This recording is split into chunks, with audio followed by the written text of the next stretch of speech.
Welcome to the Liberty Show, where we talk about American classical education and invite you to participate in our work of improving the moral and intellectual character of the next generation.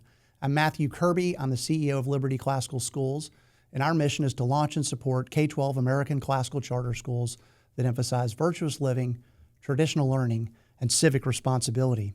We operate a growing network of schools in Georgia, and you can read more about us at libertyclassicalschools.org. Today, my guest is Dr. Margarita Mooney Clayton. She is an associate professor in the Department of Practical Theology at Princeton Theological Seminary.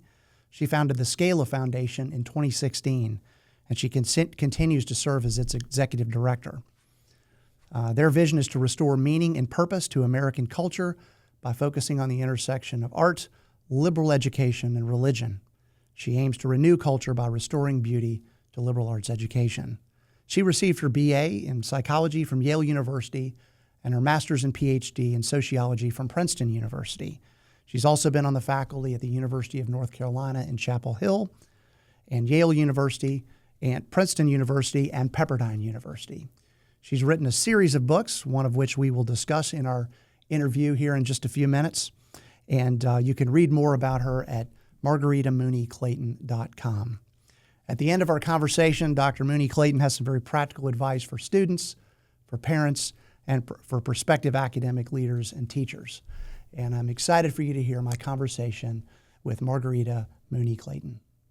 Dr. Margarita Mooney Clayton, thank you so much for joining me in this conversation. I apologize profusely for the rough start here, but I'm so delighted for our audience to get to hear from you. I think that our students, our teachers, our parents are going to really enjoy the things that you have to say. So thought we'd just get started. I'd love to hear what you're up to this semester. I think your team, I'd love to hear what this semester looks like for you. Well, as we speak, I'm teaching a class at the Princeton Theological Seminary that I call Christianity and the Liberal Arts. And in that class, we pose the fundamental question of what is the end of education? And one of the things that we discuss is that it's so much easier in education to talk about how we educate or what the metrics of a test are than it is to ask, what does it mean to educate? What does it mean to be an educated person? And what I hope to help students see is that all of the wonderful methods and even the content of a liberal arts curriculum are in the service of developing young minds and hearts to know how to exercise prudential judgment, to grow in wisdom for the rest of their life, and to firmly adhere to the values and the virtues that bind us together as a people, in family, in nation, and in church. Because I don't actually think most educational institutions have kept sight of that grander mission. Yeah. That sounds like an excellent course I would love to take at some point. What are some of the major texts that you read in that course? We read a combination of educational philosophy, focusing on thinkers such as Jacques Maritain, who was a French philosopher and a convert to Catholicism, who visited the United States in 1942 as we were getting involved in World War II, and commended Americans for loving freedom enough to go fight to save his country, but worried that educational institutions weren't teaching people why it's important to love liberty so much that you would die for it. We also read a Catholic priest and theologian, Luigi Giussani, who started an educational and youth movement in Italy to counter the radical Marxist student movements that were taking over in the 1960s. And he really emphasizes that all education, whether it be science like physics or math or the humanities or theology or philosophy, is always getting down to the fundamental questions. Because without an educational system that upholds the traditional liberal arts, not just as content, but as revealing the fundamental structure of all reality, then knowledge just becomes another tool to dominate people rather than a path towards wisdom and true freedom. We contrast those two with what can be taken from the two most popular texts in schools of education, where educational administrators are trained, are probably John Dewey and Paulo Freire. Mm-hmm. So we read those as well. And both of those texts extol community and friendship and progress, but they use those words in a fundamentally different way than Maritain and Giussani, because for them, there is a transcendent and there is something sacred and there is something beyond this world, but it's so remote that it's not really present in the forms of education. And so perhaps inadvertently, what becomes sacred is the community itself. But the problem with that is that when the community is sacred without a transcendent personal God, that leads to forms of collectivism that squash the individual and take away the love and the joy of learning. And so, you said you hope your listeners have fun. I would say one thing I'm doing now, only for the second time in this class, is teaching about literature, in particular children's literature, because I deeply care about the fine arts, creative writing, art, music, as helping young people to not just get in touch with their imaginative faculties, but develop the imagination and open themselves up to God's grace to bring that imagination in line with reason, so that the exercise of reason isn't merely a technical thing, but truly human, truly intuitive and creative. And so one of my concerns with students is that we're not educating them to be creative or to have a strong sense of personal calling. And we certainly don't want any form of education to turn people into what Dietrich von Hildebrand called metaphysical bureaucrats, role players. Teachers aren't playing a role. They're human beings. They're people.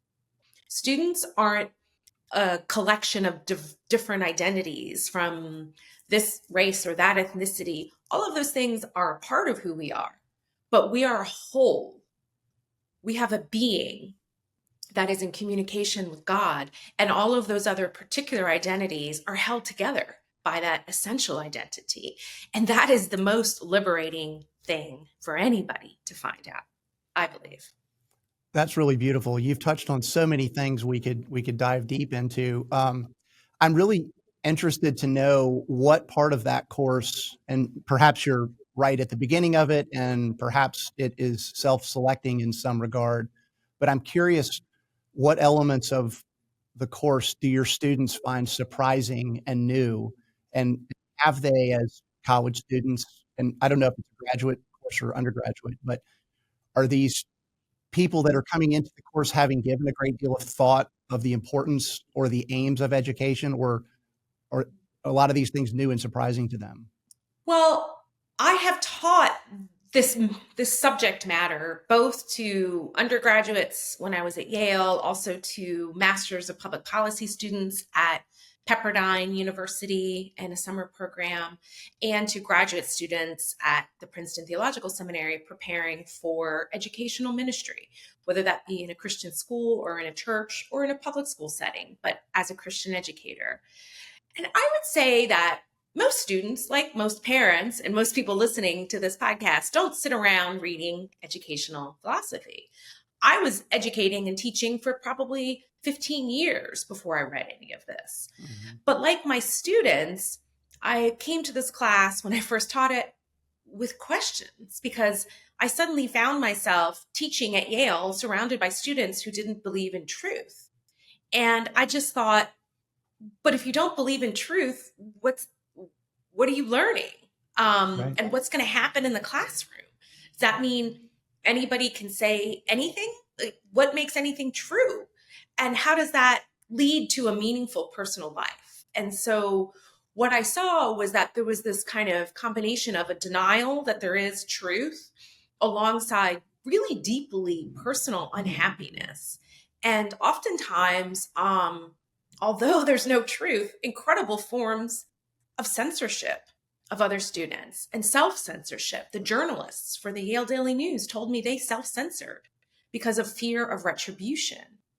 And Wow. so, as you know, probably, right, there's been all these surveys and qualitative studies talking about self censorship on college campuses. And I just thought to myself, how is it that supposedly by denying the reality of truth and everybody gets to express themselves, nobody's expressing themselves? Everybody's channeling language that other people are giving them.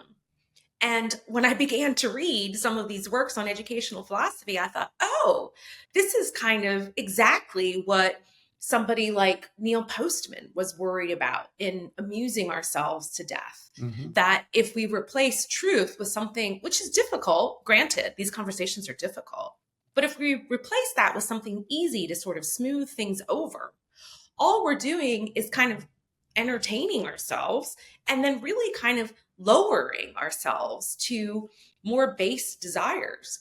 And this leads to unhappiness. And I just thought, this just can't be. So that said, having done this now, fast forward, 10 years, I've been talking about this. What most people find strange and surprising and exciting, and want to delve more into, is that the understanding of the liberal arts that I've grown to appreciate upholds the power of story to shape reason. And by story, I don't just mean reading literature in a humanities or an English literature class. I mean story in a sense of kind of the Socratic questioning of the fundamental basis, right? And the conversation that can happen and must happen around natural science, math, right?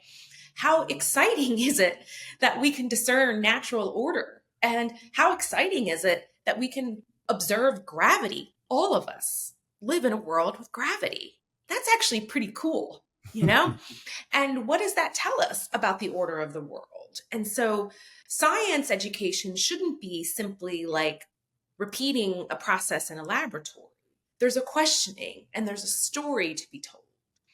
And so, in some ways, I do believe that the humanities, right, literature, great texts, poetry, form that imagination. But that imagination comes into play in the sciences, which is why in the traditional liberal arts, in the quadrivium, there's mathematics, um, and there's astronomy, by which it means kind of the movement of celestial bodies. What do we know about the order of nature? Um, and so students are intrigued by this idea that story forms our reason. What? What does that mean? Yeah, that's great. Uh, let's talk about teaching at maybe a little bit more fundamental level. And part of our audience is going to be teachers or perhaps even aspiring teachers, and they're contemplating their path into either modern progressive schools or potentially into one of our schools, which are American classical schools. Um, how would you describe excellence in teaching? What are the elements of a great teacher in a classical or liberal arts setting? And what are you trying to achieve in your classroom? What's going on in there? I had this discussion this week with my students.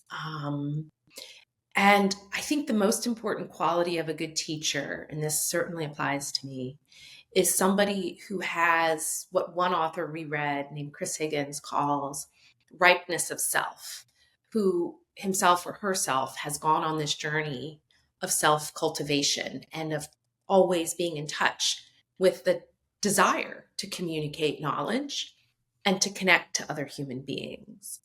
Because what we don't want teachers to become, and this is why I think the teachers I know who have been burned out in schools feel that they're bureaucrats, that they go into a classroom, they're given a very strict curriculum, they know they're going to be tested in a certain way by the end of the year or the end of the semester and judged on some metric of how they got the students to acquire a certain amount of knowledge. Now, nothing's wrong with that in and of itself. But the reality is, a lot of those teachers are dealing with children, especially in public schools, where the children are coming in with a lot of deficits because it might be that they have a learning disability. It's not their fault. It might be that they're coming to school sometimes hungry, or they're coming from a home environment where the parents aren't able to support their education. Maybe the parents aren't present or one of the parents isn't present. And the teachers who go into school, they care about those children as people with a disability, with a deficit. And so, how do they balance the kind of care for the person in front of them with the need to pass on a certain amount of content? And I think most teachers really want to do both because most teachers know intuitively, without reading any of the philosophy books that I've just said, most teachers know that you can't pass on content if the student isn't motivated and if the student isn't receptive. And most teachers know that young children or, middle-aged children or high school children who are going through something really difficult at home need to have their hearts opened in order to be able to take in what's happening. And so I think for teachers in in the kinds of schools where there's not a fellowship among the teachers, where there's not a shared mission, where there's not a big vision of why they're doing what they're doing. And I think a lot of teachers feel that they're kind of just can't possibly give the attention to the students that the students need and that they want to give. And they begin to ask themselves, why am I here? Why am I doing this? This is draining me. And to be honest, one of the books that we read talks not just about teacher burnout, but he uses a term, this is Chris Higgins, uses a term burn in, that there are teachers who burn out but don't leave. Right. And they become disillusioned, they become angry. And sometimes, this is what teachers have told me, they resent the more enthusiastic teachers who are striving for excellence anyway. They've given up on standards of excellence, and they don't want the hardworking, idealistic, self-giving teachers because somehow it's a threat to them because they've given up. And they're just holding a place. And those schools tend to have high turnover rates of the teachers because the better teachers aren't rewarded for what they're doing, and they will leave. Now, so that said, what I said to my students, I have always taught in high resourced schools, University of North Carolina in Chapel Hill, Yale University, Princeton Theological Seminary. But for me, the issues I deal with are more along the lines of student mental health concerns that I see. They're high achieving, high capacity students. But I've learned that if I'm not praying every day and if I'm not pursuing the beautiful life that includes co-creating with God, I sing in a choir, I take music lessons. If I'm not enriching my soul through prayer and beauty, then I do tend to just kind of barrel into the classroom and go through my lesson plans and grade the papers. And my soul isn't ripened to perceive and be in relation with the students who may be really struggling and who need to be inspired again and need to be led to believe that whatever they may be struggling with, God has given them a special calling and they're in my classroom for some reason. So the most important quality of a teacher is somebody who knows how to care for their own soul. Yeah, that's beautiful. In preparation for our conversation, I was looking through your website and imagery and videos and so forth, and I see that you invest in your students relationally, that, friendship seems to be an element of things, that you are seemingly bringing people together to break bread and just enjoy time together. And I just am curious, and maybe you've already touched on this a little bit, is that an expression of your own personality, or is that an element that is distinctly important for a teacher? Mm. I was taught not to be friends with students because it would diminish my authority in the classroom or my authority intellectually. Now, I've just read a book on friendship, and it makes the difference. It makes a distinction between friendship and mentorship. There's friendship that's between peers.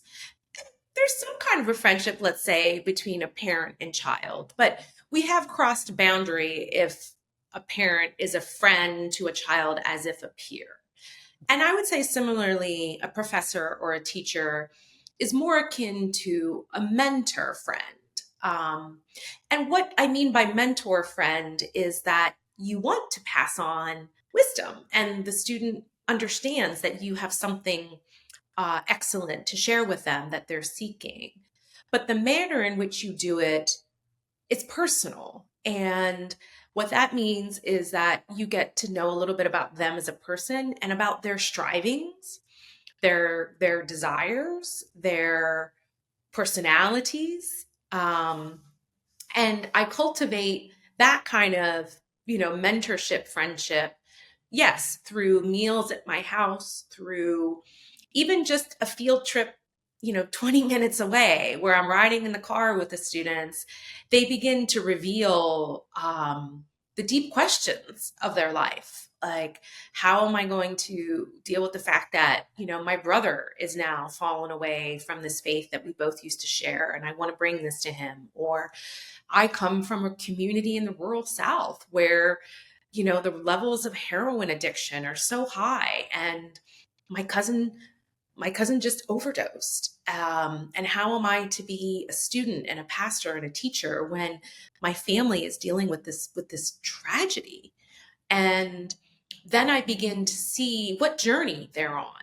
And a mentor also lets the student know that they're on a journey too, that the questions that I'm posing in class are still meaningful to me. Yes, I've tried to answer them as best I can, but I'm still on that journey. And so cultivating meals together, kind of embodied experiences. Sometimes I just take them into the Princeton University chapel for half an hour and look at the stained glass. And what struck me, speaking of the mission of education, what struck me is the Princeton University chapel, built in the late 1920s, so after World War One, but before World War II.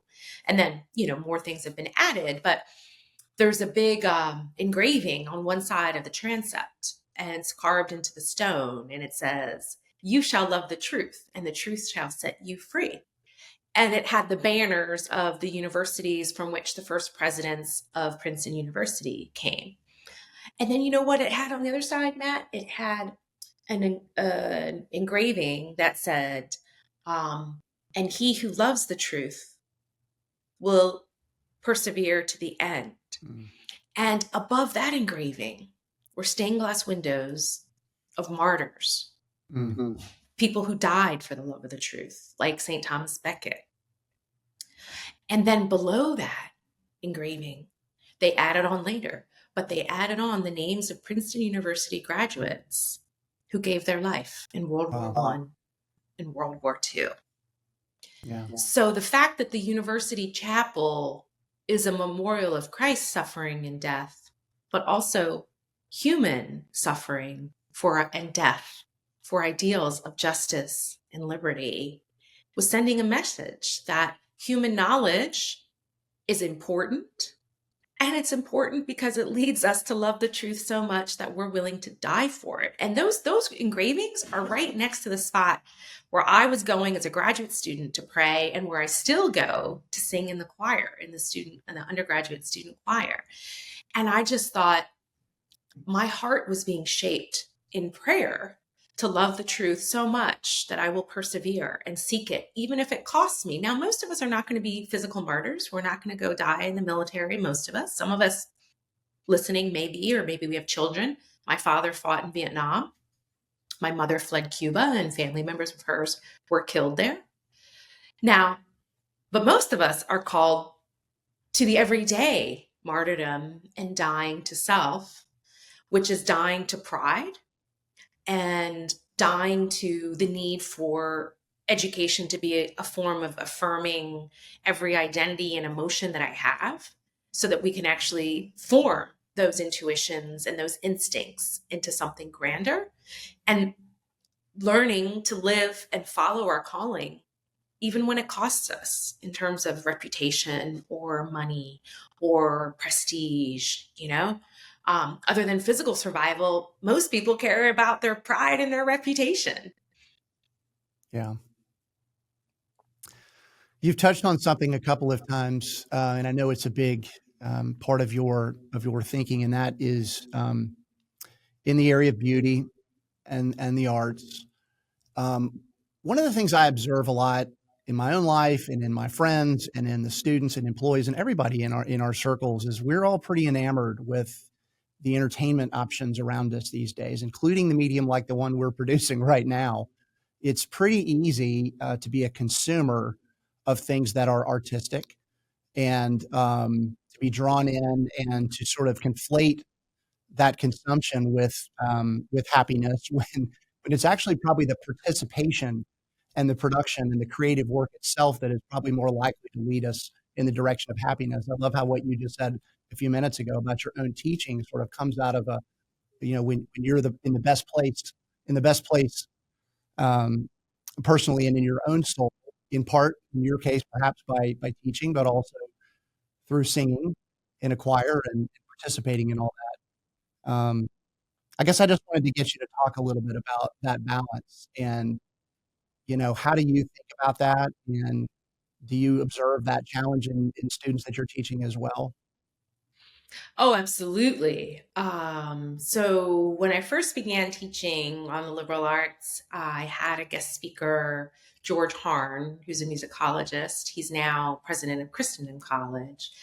But he talked about how, as a public school student in rural Florida, in the Panhandle, he was taken to a classical music concert when he was 8 years old, and how it transformed him, and how his love for music was what drove him to want to be the first college student in his family, and how nobody understood why he would be the first college student and go on and study music with no utility and no money earning capacity. So he's dedicated his life to education, to music education, and to higher education in the liberal arts in general. But when I taught that, what I was surprised to hear was how many students were so excited to learn that the hobbies or the passions that they had as a kid, playing piano, playing an instrument, being in a choir, that that practice, that artistic practice, which they just loved, could actually help form their reason. They had never heard this before. And when I began to ask students, how many of you have a creative hobby that you did as a kid? They all can name something, right? Oh, I like to write poetry, or I like to compose music, one student told me. Um, and others love to draw. I'm not talented at drawing, and I'm married to an artist now. So that's in my face all the time. But I meet people who are so talented at drawing, like my husband. And I began to think, wait, why? Like, wait, when did I give up all this? And why don't I find time for it? So I tried to kind of find the creative artists in Princeton University and couldn't really find many. I'm being serious here. Now, I said I sing in the student choir. I sing in the student choir with community members who sing for the students, and a couple students come, and they're mostly grad students. To this day, the number of undergraduates singing in the choir is I can count them on one hand in a school with, hundreds of Catholic students. So, and then I started to realize, Matt, that some of them hadn't had music in the home the way that I did. Right. My dad loved classical music. That's all he listened to. My mom played the guitar and sang to me in Spanish mostly. But we were singing in the home, and all my family gatherings, there was music. And so I began to ask myself, as you posed the question, music isn't only something, music and the arts are not only something that we consume, we are meant to co-create with God. So part of what I've been developing with my husband, who's an artist, a painter, is a way of beauty program where we ask people to commit 1 hour a week to some creative activity. It can be gardening, it can be drawing, it can be poetry, and then reflect on how that practice opens them up to God's inspiration. Now, a lot of people don't make it a whole hour, but okay, maybe it's 15 minutes. But once they've done it, that desire is there, and there's ways that desire can grow into something that can be an habitual practice of some kind. And so the reason we're doing this is not because everybody's called to be a maestro in music or art, although some will discover that is their true calling, like George Harn, or like my husband who studied physics at Oxford, but really felt his true calling was to be an artist, but thought it was going to be impossible to make a career in it. He eventually did.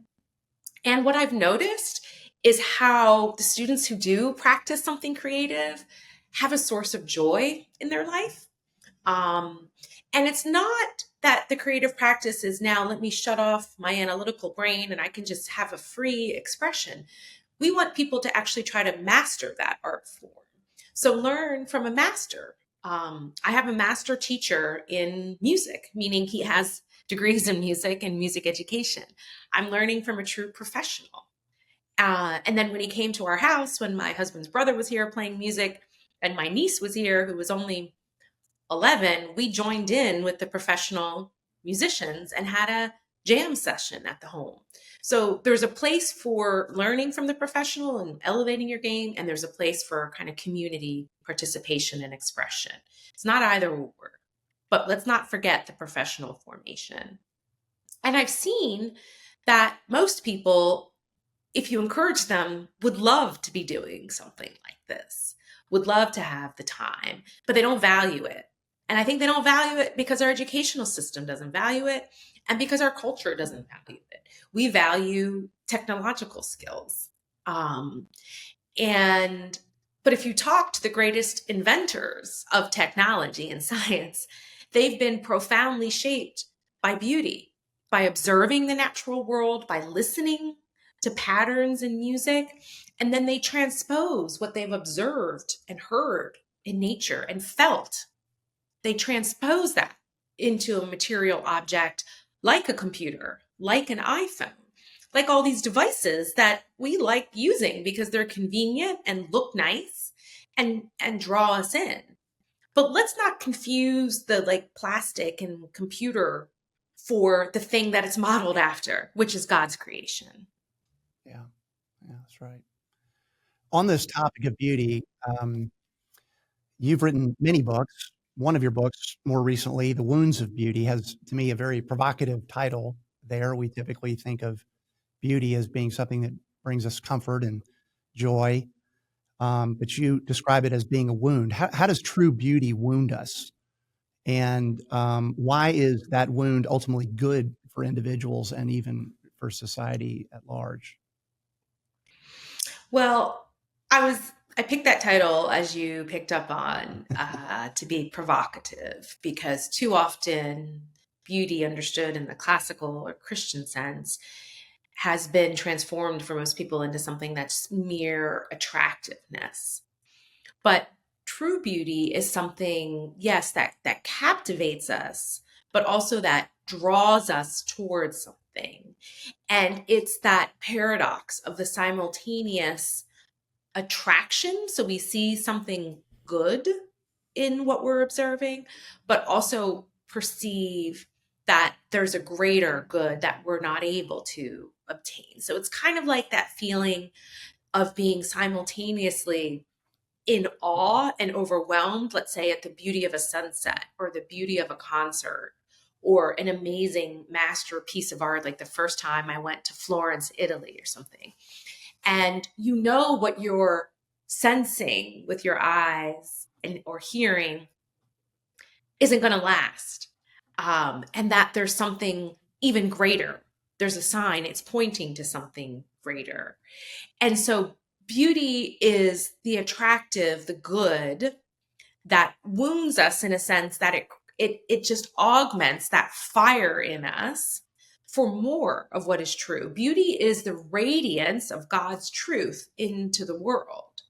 But we don't have the fullness. We don't live in that fullness because that fullness is going to be when God brings everything all in all and brings it all together. We are living in a world that is marked by sin and darkness and brokenness. And beauty helps us to perceive that in spite of our fall, there isn't a unity and a goodness to creation, but it's not all together. We're not in the Perusia. We're not in the second time, the end times, the fullness of time. We're moving towards there. And it's like moving towards there is both exhilarating, but also difficult. And so beauty is meant to, like Augustine talks about, right? Like the beauty of God's creation and the beauty of human love, all of that is meant to lift up our desires and our desire ultimately for God, which is something that is so grand that it can never be filled. And we are painfully aware of that gap between ourselves and our transcendent vision and the limitations and the possibility and the limitation on what we can be and do. But yet, accepting those limitations and learning to live within those limitations, because we're not God, we are creatures. We're creatures destined for a spiritual existence, but not something that we can give ourselves. And so we have to be patient. Beauty teaches us attentiveness and it teaches us patience. And the more attentive we are and the more patient we are, the more we are filled. And the more we're filled, the more that we can give. Yeah.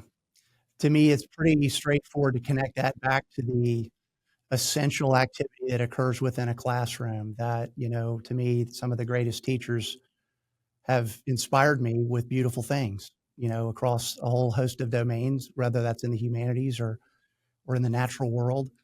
But these things call us, and call us to step forward and, be more than we are. And I've often thought, maybe, gosh, I hope this isn't just some sort of prideful response, but, when I listen to a great speaker or watch an incredible musician, um, or observe an incredible athlete do something amazing, I want to do what they're doing. I want to pick up the paintbrush and try myself and kind of step into that. Um, so anyway, your work on beauty resonates a lot with me, and one of the core pillars on which our schools are built is this notion of training the affections of our students towards goodness and truth and beauty. And of course, we do that in ways that maybe are traditional at this point, but it has a lot to do with making sure that students do have access to the fine arts, and it is to expose them early on to things that are really beautiful and worthy of their affection and attention. And then it's imitative, as you were saying earlier. There's certainly a time for sort of free expression and raw creativity, but oftentimes it's often, let's look at a great artist or a great musician and let's try to do what they're doing, and then from there sort of develop our own skills and capacity for more. Um, I guess there's not really a question in that. I'm just responding to your to your conversation there. Um, okay, part of that book, I really enjoyed the chapter where you were with Francis Meyer. I wasn't sure if that was a dialogue or kind of a written exchange, but you were talking a lot about Roger Scruton, and I really enjoyed that section. You know, he you all were speaking a lot about this. This kind of a weighty topic here, but this idea of deconstruction, and I think what Scruton calls deconstructivist theology. And I'm as a parent of some kids who are in college or headed to college, and thinking about our own parents, I don't know the degree to which many parents are concerned about the kind of ideologies their children are going to face when they get to school. And so I was hoping you could kind of equip our parents and perhaps some of our students with kind of a working definition on this topic of deconstructionist or deconstructivism. Um, it seems to me to be a really pernicious way of approaching a person's education. And I was hoping you could just kind of talk to us about what that is, how to spot it, and perhaps how to equip a high school graduate who's entering a world in which they may be taught um, not to value the things that have happened before, but just to tear them down with really no viable replacement. I wonder if you could speak to that a little. Yeah, so Roger Scruton was a philosopher and he wrote extensively about the crisis in the humanities in higher education, which spills over into secondary education, and also the crisis, I think, in the social sciences, which is where I was trained in psychology and sociology. I only moved into theological school 10 years ago, so 20 years into my career, because I was asking these fundamental questions about the human good. And apparently, I wasn't supposed to do that in the social sciences, which is telling you something. Now, there are pockets that do it, but it's not the dominant mode of thinking. And so I think what I have learned that what Roger Scruton is talking about, maybe another way to put it is kind of we educate students into skepticism or into cynicism. And by that, I mean, we educate students sometimes to think that to be smart is to always find a hidden, sinister motivation behind other people's behaviors, or to find one or another ism intending to oppress people, like any utterance of speech is ultimately coded full of isms to hold certain people back based on race or gender or class or something. And when we educate students to always find something sinister, it does produce this kind of cynicism that we're locked in a world where all we're doing is going in circles and repeating platitudes or harming people. And this leads to this kind of self-censorship I was talking about. And it also leads to the opposite, which is kind of this virtue signaling that, I'm going to have a sign in my yard and I'm going to have a pin and I'm going to have a button on my computer where I'm going to show people that I believe in, XYZ cause of the day, Um, and look, those causes may be worthwhile, depends on what it is. But has the student actually formed their conscience to understand what that issue is? Whether it's an economic issue or an environmental issue or a social issue, is the student actually armed with the knowledge that would help them go be a productive member of civil society to do something about our housing crisis or economic impoverishment? Or are they just really good at, putting out a 150 character statement of conviction? And I think it's too oftentimes it's the latter. And so what I want to help students understand is that it's great to talk about the problems that we face and the darkness that we face, but we have to know what it is we're proposing. And as I mentioned earlier, for most of us, we're not going to die as martyrs in a war, but it is a kind of death to self to step out there and take a risk and try something.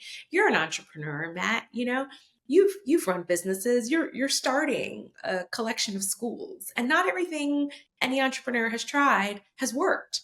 We only see the successes, but any entrepreneur is going to tell you that they learn through failures. But what entrepreneurs are telling me today is that we're not generating a generation of students willing to take risks. And it doesn't mean you take blind risks. It doesn't mean you take uncalculated risks. It doesn't mean entrepreneurs are unbridled and, risk all of their capital on a venture they haven't thought through. That's not an entrepreneur. But the point is that we need to, sure, look at our problems serenely, but propose something. And so what I teach students to think through, again, get to the fundamental question about what is the human good that you're proposing? What is the skill? And also, how would you apply this knowledge to some sort of a case study? So I think you can do this in high schools. You certainly can do it in colleges and graduate schools. But what I did learn in sociology was a lot about observing how organizations and social groups work and talking to people. So if you want to go learn, I think even whether it's mathematics or science or technology, how did that technology firm that you like so much, how did they get started? How did they grow? What was the principles that led to the vision behind that product? And so I think with students, proposing moral exemplars is incredibly important.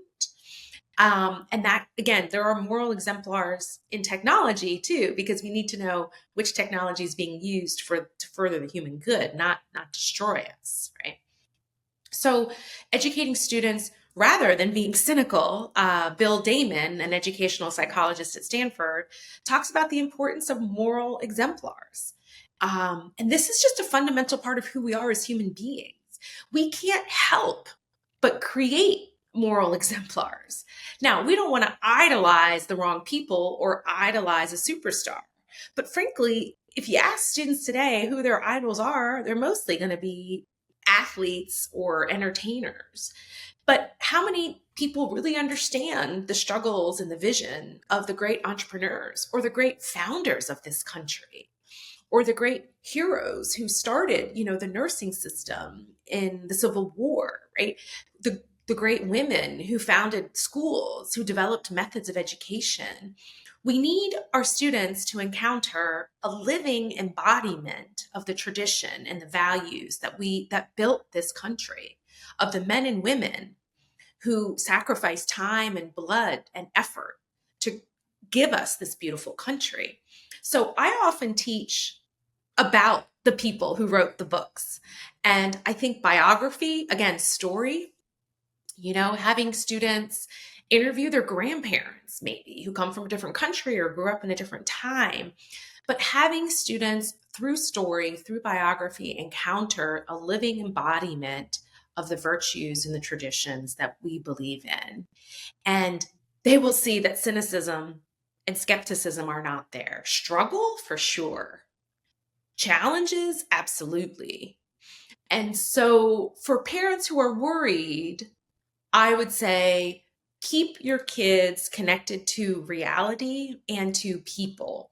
We are really living inside of our heads.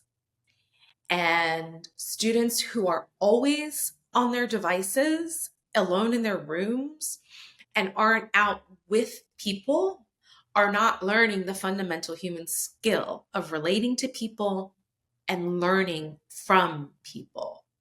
Um, Again, I'm not anti-technology, but to encounter me on a video with you is not to encounter me in the flesh.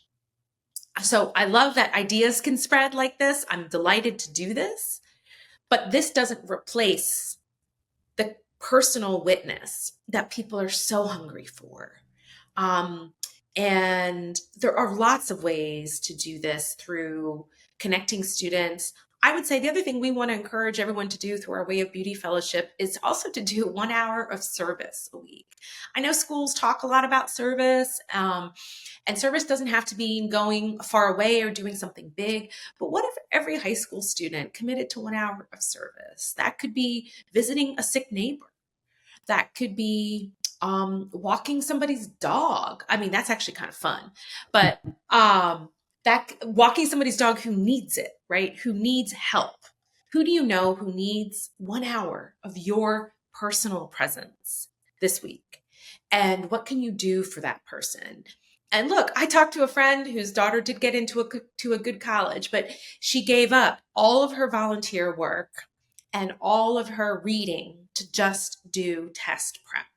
Mm-hmm. And her husband said to her, "It feels like we're just waiting to live." Now, her daughter got into a great school. She's happy, but she's got to learn to live now. And I said, please don't let your daughter just get caught up on the next test and the next metric and the next thing. She does need to live. She needs to write her poetry, to do her volunteer work with little kids, and to have some time where she's not preparing for a test. Yeah. Well, that's great. I think you've outlined how sort of the anecdote to the cynicism that flows out of this deconstructionist, way of thinking is really to elevate goodness and truth and beauty in all of its manifestations. That's a great way to get our minds and hearts focused in the right direction. And kind of on that point a little bit, I wanted to give you a chance to talk about your exploration of the Haitian immigrants and their challenges. And, I just wonder if well, maybe I'll just let you, like, what were the primary learnings? You wrote a book about this. It seems to me that their struggles have led to some sense of meaning and purpose, which is a topic I'm really interested in because it seems so essential for us to educate young men and women who have a sense of how to pursue meaning and purpose in their lives. And I just wonder, what do we learn from the Haitians? What did you learn from them in the research and writing of that book? Yeah, so I spent a good part of my career writing about adversity and resilience. And I became interested in this topic because as a child growing up in a family of Cuban refugees, I saw people who had suffered enormously, but had been able to recover and to pass on great traditions and start over. But it didn't mean that there wasn't deep suffering, but yet there was a sense that we can come together and try to rebuild. So when I went to Haiti and wrote my book on Haiti, I was similarly struck by people whose lives had been marked by poverty and hunger, violence, but yet, and of course, not everybody in the society reacts the same way. There are, periodic outbreaks of social violence that are incredibly destructive. But I was interested in the people who laid down the violence and took up community life and sacrificed for other people, even in an environment that wasn't necessarily changing as they wanted it to. I had seen similar things in my work in post war reconstruction in Central America, where I did a lot of work in the mid 1990s with combatants on both sides of the civil wars in El Salvador, Guatemala, Nicaragua. A lot of people gave up their arms for plowshares, and other people didn't. Other people did not. They kept shooting.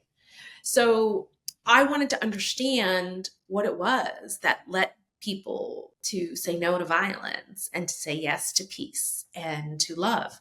And what they would tell me was that it wasn't them. It was a gift of God's grace. Yes, God calls them to, but God acts first.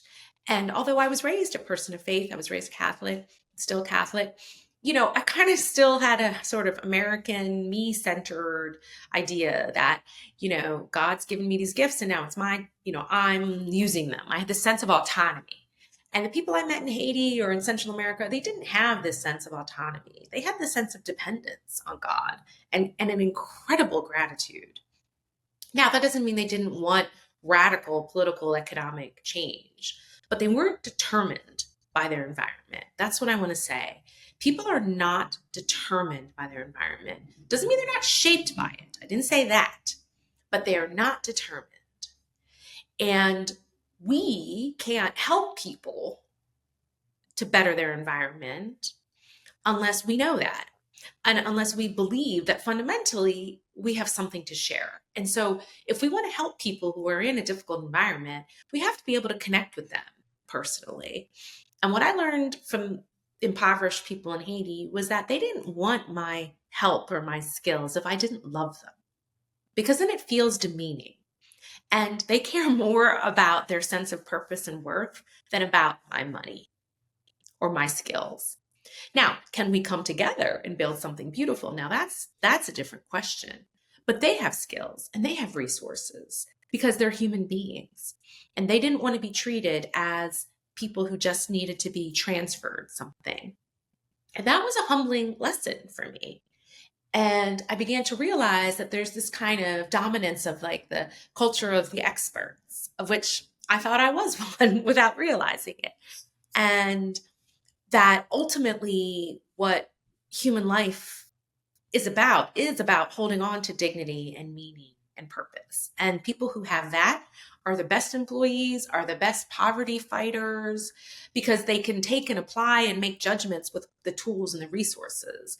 But people who are cynical, people who are skeptics, people who are angry all the time, they drag people down.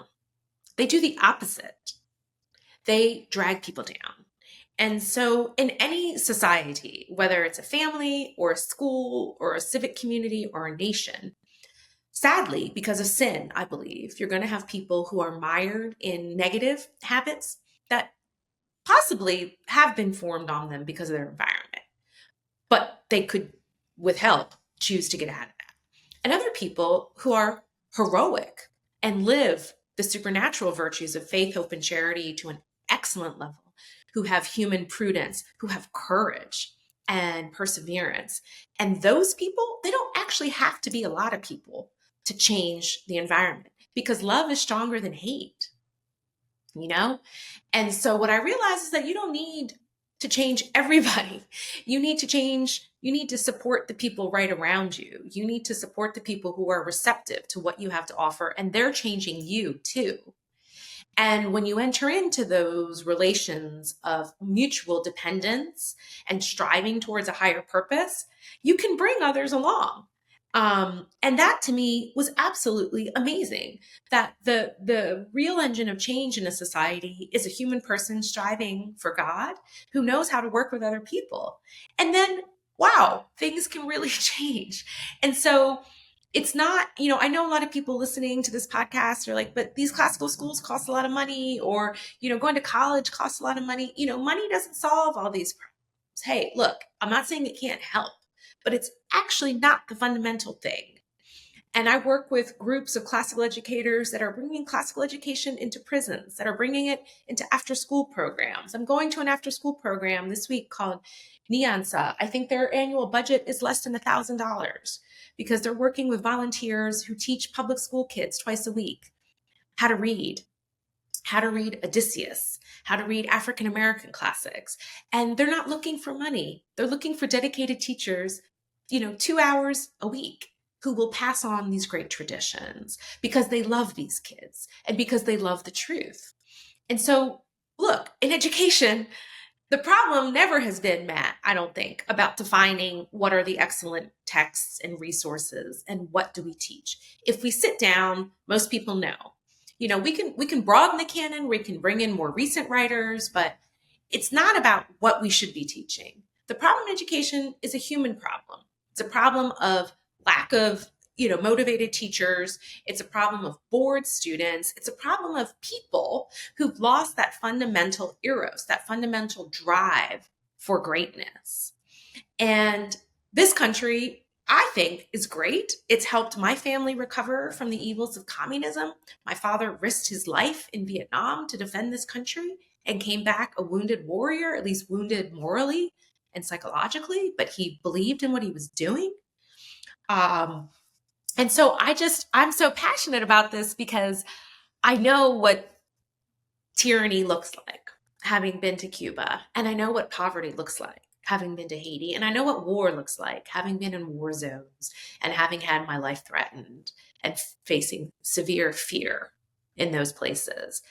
And I want other people to understand that we are called to build a civic life and we are called to defend this nation and we're called to serve other people and we're called to be joyful.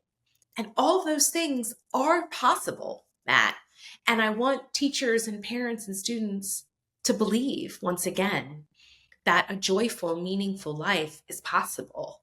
And if we pursue this way of beauty that my husband and I are promoting through the Scala Foundation, we're working on a curriculum that we've started, which we hope to finish and have some videos for and train teachers or school administrators how to encourage students in daily prayer, service, and a practice of beauty as an enhancement to their education, not a replacement for the rest of the curriculum, but to enhance this kind of ongoing discernment of personal calling. It's an ongoing thing. It's not just what am I going to major in or what college am I going to go to. We want to teach people an ongoing method of personal discernment of God's calling through praying the Psalms, through beauty, and through service. We're piloting it here in Princeton. We're working on the videos. We're working on the written materials. We'll probably have it to share sometime in 2026. And this to me is the key piece of what the educational reform movement is fundamentally about. It's not about the fight over the canon or the classical texts. It's a fight for the soul of our young people. And the content and the texts are an input into that, an important one, because those are the texts and those are the ideas that have shaped the greatest people that have come before us and have bequeathed to us this tradition that we need to preserve.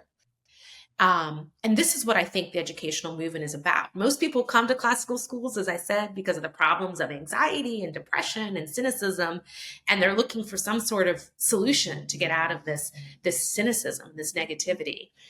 But what the classical movement that you're involved in is bringing back is this incredible, rich tradition of joy and beauty and knowledge and love of the truth that's going to do a heck of a lot more than just solve anxiety. It's going to create entrepreneurs. It's going to create scientists. It's going to create the next Michelangelo. And we're only beginning to see this, Matt, because the classical movement is gaining speed. It's been around about a generation. We're now starting to see students who have benefited from this really for their whole life. My nephew, who's about to graduate from Princeton, was in classical conversations, homeschooled most of his life. He's 22 years old. His sister is at Vanderbilt doing music. Also, classical conversations they followed and a few other homeschool things. those kids are about to hit the workforce, and they're about to start founding their own companies and their own schools and their own families. And so the thing I'm most enthusiastic about, as you can tell, is the classical school movement, whether it's homeschooling, charter schools, private Christian schools. And I also think the classical model can be in non-chartered public schools. I don't see why not. And I know there are state superintendents out there who also believe this. And I know there's Do it. school boards out there. Sorry. Yeah, they could do it, right? Those superintendents could do it. They don't necessarily have to do it in the charter space. That's right. That's correct. And some of them want to. And I bet you there's going to be some superintendents and some governors and some state legislatures who are going to start thinking about doing this. So anyway. Yeah. Well, this battle for the soul of our children, as you put it, is an idea that we share with you. And one of the reasons we're doing this podcast and is to make friends with people like you who are doing great work in this space. I'm so excited for you and your work at Princeton and in the Scala Foundation. And thank you for sharing some of that. I hope our listeners will look you up and see what you're doing and support you in that, because it seems like a great initiative. And to the extent we can partner with you on things like that, we would really welcome that opportunity. So if you got just a few more minutes, I was going to ask you to work through a little short answer round with me. I won't put we won't call it a lightning round because that may put more stress on us to say exactly the right thing. But I got a series of questions I'd love to ask you more quickly. Do you have a teacher that has been uniquely influential in your life?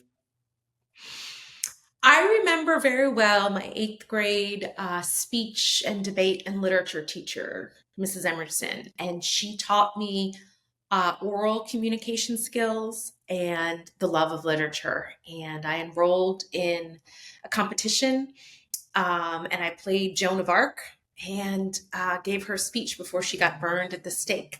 So I learned the virtue of courage and speaking my truth.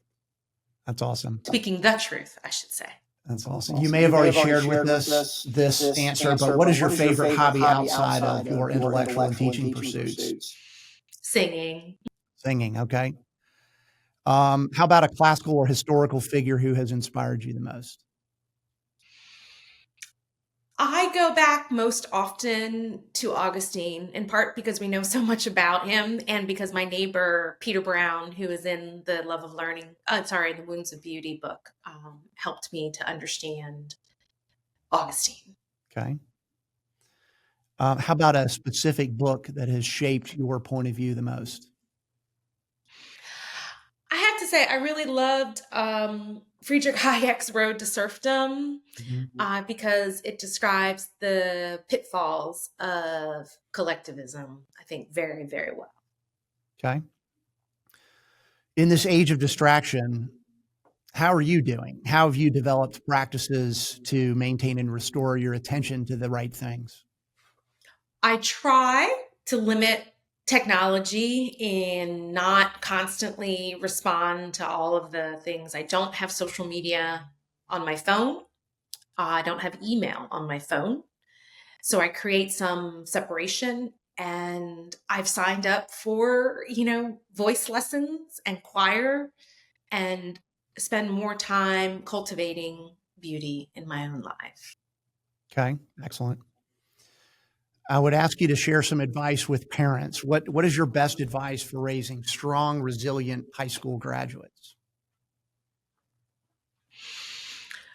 God has given us children for a limited amount of time, and our ultimate goal as parents is to teach our children to know that God is their ultimate authority. So be a witness, discipline if you need to, but lead with love and with beauty, and pray for God to reach the conscience of your kids so that they learn to love the truth and do what is right. That's beautiful. How about sharing some advice to prospective teachers? What should they study in college or graduate school to prepare for a career in teaching? Well, the best teachers are going to teach a subject they're passionate about, whether that's geography or art or music. But I would say you could teach something as well that might be slightly off from what you're used to doing. And I would say the best teachers that I know learn from other teachers. I'm a big believer in kind of peer learning and having a fellowship of other teachers who share your passion and share your mission. Um, and then otherwise, as I said, self cultivation and a deep prayer life. Right. Margarita, what is on the horizon for you and how can people learn more about you? Well, I invite people to visit the website of the Scala Foundation, which is being redone to feature some of these Way of Beauty resources. I write on Substack, a blog, a Substack, post called The Graced Imagination. You can find a lot of my writings there. My husband writes another Substack called The Way of Beauty. And those are the two best ways to see what I'm up to, what events we're doing, what books are coming out. I have a book on um, devotion to the Mother of God, to Mary, amongst Protestants and Catholics and Orthodox, that's coming out in May. So you'll see more about that as well on my websites. But that's a totally different topic. That's great. Well, thank you for doing this with us. I know that our folks are going to enjoy hearing from you, and delighted to have spent this time with you today. Thank you. Well, friends, I'm Matthew Kirby, CEO of Liberty Classical Schools. I hope you'll consider this podcast to be an invitation to learn more about our work. You can do that at libertyclassicalschools.org, and we'll see you next time. Take care.